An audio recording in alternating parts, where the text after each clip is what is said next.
ప్రస్తుత ప్రపంచంలో ప్రతి దేశం ఏదో ఒక సందర్భంలో తన శక్తియుక్తుల్ని ప్రదర్శిస్తూనే ఉంది. ఎన్నో రకాల అంతర్జాతీయ ఆంక్షలు, ఆర్థిక ఒత్తిళ్లు ఉన్నప్పటికీ రష్యా తనను తాను నిరూపించుకుంటూనే కొత్త దిశానిర్దేశం చేస్తూనే ఉంటుంది. భారీ చమురు, సహజ వాయువు నిల్వలతో ఇంధన రంగంలో రష్యా ప్రపంచంలోనే అగ్రగామిగా ఉంది. ఇదే కాకుండా గోధుమలు, మెటల్స్, ఇతర నిత్యావసర వస్తువుల ఎగుమతి దీనికి బలమైన పునాది.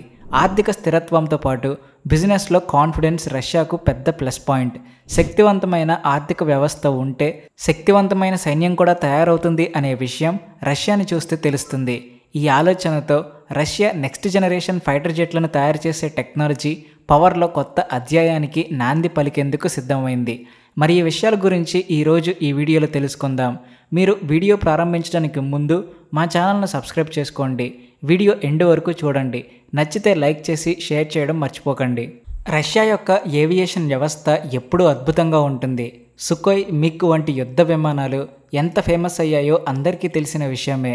Su-30 MKI, Su-235 వంటి 4.5 జనరేషన్ విమానాలు ఇప్పటికీ ప్రపంచవ్యాప్తంగా అనేక వైమానిక దళాలకు కలగానే మిగిలిపోయాయి. కానీ రష్యా ఎప్పుడు కూడా భవిష్యత్తును ఆలోచిస్తూ ఉంటుంది, దానికోసమే కృషి చేస్తూ ఉంటుంది. దానికి గుర్తుగా 5th జనరేషన్ కొత్త విమానాలను తయారు చేస్తుంది. ఇక వీటి వేగం, కృత్రిమ మేధస్సు, నెట్వర్కింగ్ మొత్తం కలిసి యుద్ధం యొక్క అర్థాన్నే మార్చేయబోతున్నాయి. రష్యా చాలా క్లియర్గానే ప్లాన్ చేస్తుంది. ఏ పనైనా తెలివిగా, స్మార్ట్గా చేయాలన్నదే రష్యా లక్ష్యం. ఇక ఇప్పుడు చెప్పుకోబోయేది సుకోయ్ Su-57. దీనిని నాటో ఫెలోన్ అని కూడా పిలుస్తారు. అమెరికాకు చెందిన F-22 ర్యాప్టర్ 35 లైట్నింగ్ విమానాలకు పోటీగా రూపొందించిన రష్యా తొలి 5వ తరం మల్టీరోల్ ఫైటర్ జెట్ ఇదే. Su-57 యొక్క గొప్ప లక్షణం దాని బ్యాలెన్స్. ఇది F-22లా ఫుల్ ఫోకస్గా ఉండదు. శత్రు రేడార్ నుంచి తప్పించుకునే సామర్థ్యం దీనికి ఎక్కువ ఉంది. ఇది భౌతిక శాస్త్ర నియమాలను సవాలు చేస్తూ గాలిలో విన్యాసాలు చేయగలదు కూడా. ఆఫ్టర్ బర్నర్ ఉపయోగించకుండా సూపర్సోనిక్ వేగంతో ఎక్కువ దూరం కూడా వెళ్ళగలదు. దీని లోపల AESA అంటే యాక్టివ్ ఎలక్ట్రానికల్లీ స్కాన్డ్ ఎరే రేడార్ ఏకకాలంలో టార్గెట్స్ ఎన్ని ఉన్నాయో గుర్తించగలదు. ఆయుధాలను కూడా తీసుకెళ్లే సౌలభ్యం ఉంది. ఈ విమానం ఇప్పుడు రష్యన్ వైమానిక దళంలో సేవలందిస్తుంది. Su-57 ఖరీదైన యుద్ధ విమానం. దీన్ని ఏ దేశం కూడా కొనలేదు కూడా. అందుకే దీనికి బదులుగా సుకోయ్ Su-75 చెక్మేట్. ఇది రష్యాకు చెందిన సుకోయ్ సంస్థ అభివృద్ధి చేస్తున్న ఒక 5వ తరం సింగిల్ ఇంజన్, ఫ్యూచరిస్టిక్, తేలికపాటి టాక్టికల్ ఎయిర్ క్రాఫ్ట్. అంతేకాదు ఇది లైట్ వెయిట్తో ఉండే ఫైటర్ జెట్. అలాగే ఎక్స్పోర్టింగ్ బిజినెస్ కోసం ప్రత్యేకంగా రూపొందించబడింది. అమెరికా F-35 జెట్ ప్రోగ్రామ్ను సవాలు చేయడమే దీని ఉద్దేశం. ఈ చెక్మేట్ని ఎందుకు కొనొచ్చు అంటే దాని ఖర్చుకు తగ్గ సమర్థమైన మాడ్యులర్ డిజైన్, కృత్రిమ మేధస్సును పూర్తిగా ఉపయోగించుకునే లేటెస్ట్ టెక్నికల్ ఫ్యూచర్స్ కూడా ఇందులో ఉన్నాయి. ఈ ఫ్యూచర్లు పైలట్కి ఎంతో హెల్ప్ అవడంతో పాటు టెక్నాలజీ సొంతగా నిర్ణయాలు తీసుకోవడంలో కూడా సహాయపడుతుంది. ఇది ఓపెన్ ఆర్కిటెక్చర్ ప్లాట్ఫామ్ మీద తయారు చేయబడతాయి. అంటే ఈ ఫైటర్ జెట్ కొనుక్కోవాలని అనుకునే దేశం దాని అవసరాలకు అనుగుణంగా కస్టమైజ్ చేసి ఇస్తారు. ఇది 2000 కిలోమీటర్ల వరకు ఉన్న టార్గెట్స్తో ఫైట్ చేయగలదు. అలాగే కఠినమైన ప్రదేశాల్లోకి కూడా ఆయుధాలను మోసుకెళ్లగలదు. చౌకైన, శక్తివంతమైన ఫైటర్ కావాలనుకునే ఆసియా, ఆఫ్రికా, లాటిన్ అమెరికా దేశాలకు రష్యా ఈ విమానాన్ని అందిస్తుంది. ఇప్పుడు మోస్ట్ ఫ్యూచరిస్టిక్ కాన్సెప్ట్ విషయానికి వద్దాం.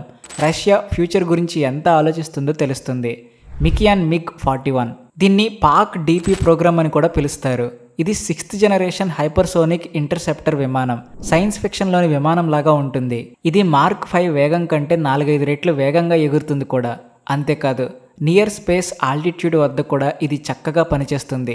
శత్రువుల నుంచి వచ్చే హైపర్సోనిక్ క్షిపణులు, బాంబ్స్ని మార్గమధ్యంలో ఆపేస్తుంది. లేజర్ కిరణాలను, ఎలక్ట్రోమాగ్నెటిక్ పల్స్ గన్స్ వంటి డైరెక్ట్ ఎనర్జీ వెపన్స్ కూడా ఇది నిలువరించగలదు. ఇది భూమి నుండి కూడా నియంత్రించగల ఆపరేషనల్ విమానం. MiG-41 ఇంకా ప్రారంభ దశలోనే ఉంది. అయితే ఈ ప్రాజెక్ట్ సక్సెస్ అయితే గనక ఎయిర్ కాంబాట్ చరిత్రలో విప్లవాత్మక మార్పులు వస్తాయి. భవిష్యత్తులో యుద్ధాలు యుద్ధ విమానాలకే పరిమితం కాదు అన్న విషయాన్ని రష్యా బాగా అర్థం చేసుకుంది. అందుకే మొత్తం ఈకోసిస్టమ్ని సిద్ధం చేసుకుంటుంది. ఇందులో మనుషులు ఉన్న విమానాలు, మానవరహిత విమానాలు కలిసి పనిచేస్తాయి. దీనికి అతిపెద్ద ఉదాహరణ S-70 ఆక్టెనిక్ B. ఇందులో ఎన్నో రకాల ఫీచర్స్ ఉన్నాయి. దీని కాన్సెప్ట్ లాయల్ వింగ్ మ్యాన్. అంటే శత్రువులను టార్గెట్ చేసి వాళ్ళ ప్రాంతాన్ని నాశనం చేయగలవు. అలాగే శత్రువుల ఫైటర్ ప్లేన్స్ మీద దాడి చేయగలవు. ఈ మ్యాన్ మెషిన్ టీమ్స్ రాబోయే కాలంలో వైమానిక పోరాట ముఖచిత్రాన్ని పూర్తిగా మార్చబోతున్నాయి.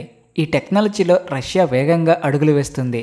అయితే ఈ ప్రతిష్టాత్మక ప్రాజెక్టులన్నిటి ముందు ఎన్నో సవాళ్లు కూడా ఉన్నాయి. పాశ్చాత్య దేశాల ఆంక్షల కారణంగా రష్యా హైటెక్ విడిభాగాలను, ముఖ్యంగా అధునాతన మైక్రోచిప్లను పొందడంలో ఎన్నో ఇబ్బందులను ఎదుర్కొంటుంది. ఈ ప్రాజెక్టుల ఖర్చు కూడా చాలా ఎక్కువ. దీర్ఘకాలిక యుద్ధం సమయంలో దాని ప్రభావం ఎక్కువగా ఉంటుంది. కొత్త మోడల్స్ని తయారు చేసే సమయంలో ఈ మైక్రోచిప్స్ సరైన సమయంలో అందకపోవడం వలన ఉత్పత్తిలో ఆలస్యం, సాంకేతిక లోపాలు సాధారణం. Su-57 విషయంలో చూస్తే ఎన్ని అడ్డంకులు ఎదురైనా రష్యా ఉద్దేశం స్పష్టంగా ఉంది. సాంకేతిక పరిజ్ఞానంలో వెనకబడడం ఇష్టం లేని రష్యా రాబోయే తరం కోసం తన వైమానిక దళాన్ని ఎలాగైనా సిద్ధం చేయాలనే పట్టుదలతో ఉంది. Su-57, Su-75, చెక్మ్యాట్, MiG-41, ఒకనితిన్ డ్రోన్ అనేవి కేవలం ప్రాజెక్టులు కాదు. ఇది రష్యా భవిష్యత్తు విశ్వాసానికి చిహ్నం. ఆకాశంలో తన స్థానాన్ని ఎవరూ భర్తీ చేయలేరని తెలిసే ముందుగా ఆలోచించే రష్యా ఈ పని చేస్తుంది. ముఖ్యంగా యుద్ధ విమానాల విషయంలో భారత్, రష్యా మధ్య ఫైటర్ జెట్ డీల్ అనేది చాలా పాత కథ. ఈ సంబంధం కేవలం కొనుగోలుకు సంబంధించినది కాదు, వ్యూహాత్మకమైనది. ఈ బంధం సోవియట్ యూనియన్ కాలం నుండి కొనసాగుతూ వస్తుంది. భారత వైమానిక దళం పెద్ద సంఖ్యలో ఉపయోగించిన MiG-21 ఫైటర్ జెట్తో ఇది ప్రారంభమైంది. అలాగే దశాబ్దాలుగా IAFకి బ్యాక్ బోన్గా ఉంది. ఈ ఒప్పందం ప్రత్యేకమైనది ఎందుకంటే రష్యా విమానాలను భారతదేశానికి విక్రయించడమే కాకుండా హిందుస్థాన్ ఏరోనాటిక్స్ లిమిటెడ్లో లైసెన్స్ కింద వాటిని తయారు చేసే సాంకేతికతను కూడా ఇచ్చింది. ఈ టెక్నాలజీ ట్రాన్స్ఫర్ మోడల్ భారతదేశం, రష్యా ప్రధాన రక్షణ ఒప్పందంలో ఒక ముఖ్యమైన భాగంగా మారింది. ఇది భారతదేశం యొక్క దేశీయ ఏరోస్పేస్ పర్యావరణ వ్యవస్థను బలోపేతం చేయడానికి సహాయపడింది. అలాగే ఈ భాగస్వామ్యంలో Sukhoi 230 MKL యుద్ధ విమానాల ఒప్పందం అతిపెద్ద ఆధునిక అధ్యాయంగా లిఖించబడింది. Su-30 MKL 4.5 generation twin engine multirole air purity fighter ఈ రోజున భారత వైమానిక దళంలో అత్యంత శక్తివంతమైన ప్రధాన యుద్ధ విమానంగా మారింది. ఈ డీల్లో అతిపెద్ద హైలైట్ దాని కో ప్రొడక్షన్ మోడల్. అయితే టెక్నాలజీ ట్రాన్స్ఫర్ ద్వారా HAL ఈ జెట్ విమానాలను భారత్లో తయారు చేయడం ప్రారంభించింది. ఈ ఒప్పందం ద్వారా అధునాతన మానవరహిత రేడార్లు, ఎలక్ట్రానిక్ వ్యవస్థలపై భారత్కు అవగాహన లభించింది. నేడు IAF దగ్గర అత్యాధునిక క్షిపణులు, లేటెస్ట్ టెక్నాలజీతో తయారైన యుద్ధ విమానాలు నిరంతరం అప్గ్రేడ్ అవుతూ వాటి దాడి సామర్థ్యాన్ని పెంచుకుంటూ వెళ్తున్నాయి. రష్యా మద్దతుతో MiG-29ని కూడా IAF నిర్వహిస్తుంది. MiG-29 UPG లేటెస్ట్ వర్షన్తో అప్గ్రేడ్ చేశారు అంటే భారత్, రష్యా యొక్క భాగస్వామ్యం డెప్త్ ఎంతో కూడా తెలుస్తుంది. ప్రతి భాగస్వామ్యంలో సవాళ్లు కూడా ఉంటాయి. రష్యాకు చెందిన Su-57 యుద్ధ విమానాల ఆధారంగా రూపొందించిన 5th జనరేషన్ యుద్ధ విమానాల ప్రాజెక్టుల పనులను ఇరు దేశాలు ప్రారంభించాయి. ఇది చాలా ప్రతిష్టాత్మకమైన ప్రాజెక్ట్. అయితే ఏళ్ల తరబడి జరిగిన చర్చల అనంతరం కాస్ట్ షేరింగ్, టెక్నాలజీ ట్రాన్స్ఫర్ దశలో జెట్ సామర్థ్యాలపై విభేదాల కారణంగా భారత్ ఈ ప్రాజెక్టు నుంచి పక్కకు తప్పుకుంది.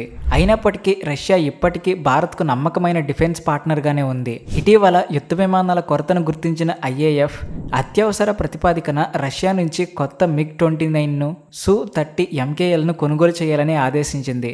భవిష్యత్తులో భారత్కు యుద్ధ విమానాలు అవసరమవుతాయి. అందుకే ఫ్రాన్స్ నుంచి రాఫెల్ను కూడా తీసుకుంటుంది. అలాగే రష్యాతో కొత్త ఆయుధాల అప్గ్రేడ్, మెయింటెనెన్స్, కొత్త మారణాయుధాలు, ఇంటిగ్రేషన్ ప్రక్రియను భారత్ కొనసాగిస్తుంది. ఇండో రష్యన్ యుద్ధ విమానాల ఒప్పందం మధ్య సంబంధాలు కాలక్రమేణా మారుతూ వస్తున్నాయి. కానీ దాని వెనుక ఉన్న వ్యూహాత్మక ప్రాముఖ్యత నేటికి చెక్కుచెదరలేదనే విషయాన్ని ఇది రుజువు చేస్తుంది. ప్రస్తుతం రష్యా ఎంతలా శక్తివంతంగా మారిందో మీకు ఈ వీడియో ద్వారా అర్థమయ్యే ఉంటుంది. మరి రష్యా గురించి మీరేమనుకుంటున్నారో కింద కామెంట్స్ రూపంలో చెప్పండి. అలాగే వీడియో నచ్చితే please like and share and also thanks for watching.